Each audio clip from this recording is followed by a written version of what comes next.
বিএনপির নেতৃত্বাধীন সরকারের নতুন মন্ত্রিসভা মঙ্গলবার জাতীয় সংসদে দক্ষিণ প্লাজায় শপথ নেবে। এরই মধ্যে নতুন মন্ত্রী প্রতিমন্ত্রীদের জন্য আবাসন ও গাড়ি প্রস্তুত প্রায় সম্পন্ন করেছে অন্তর্বর্তী সরকার। নতুন মন্ত্রীদের জন্য শপথের দিন 50 গাড়ি প্রস্তুত রেখেছে সরকারি যানবাহন অধিদপ্তর।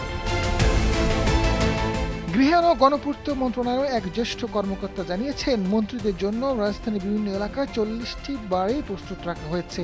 রাজধানীর বেইলি রোড, গুলশান, ধানমন্ডি ও মিন্টু রোডের এলাকা মন্ত্রীপাড়া হিসেবে পরিচিত। মন্ত্রীপাড়ায় 15টি বাংলো বাড়ি ও 30টি ফ্ল্যাট প্রস্তুত। মন্ত্রীপাড়ার কয়েকটি বাড়ি বর্তমানে অন্তর্বর্তী সরকারের উপদেষ্টারা ব্যবহার করছেন। কিছু বাড়ি ফাঁকা রয়েছে।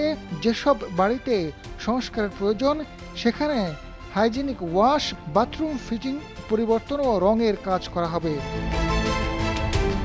এদিকে শপথের দিনেই নতুন মন্ত্রীদের জন্য 50টি গাড়ি প্রস্তুত রেখেছে সরকারি যানবাহন অধিদপ্তর। মন্ত্রিপরিষদ বিভাগ থেকে গাড়ি প্রস্তুত রাখার নির্দেশনা পাওয়ার পরেই এ উদ্যোগ নেওয়া হয়।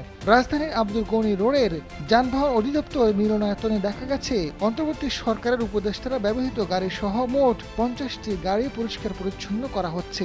বর্তমান উপদেষ্টাদের মধ্যে 10 থেকে 12 জন তাদের ব্যবহৃত গাড়ি জমা দিয়েছেন।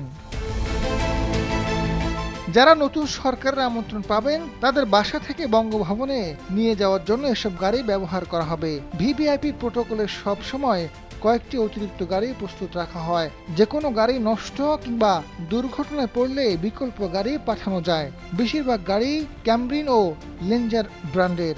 গাড়ির সঙ্গে চালকও প্রস্তুত রাখা হয়েছে। জনপ্রশাসন মন্ত্রণালয়ের অধীনে এসব চালক নতুন মন্ত্রীদের জন্য অপেক্ষায় আছেন।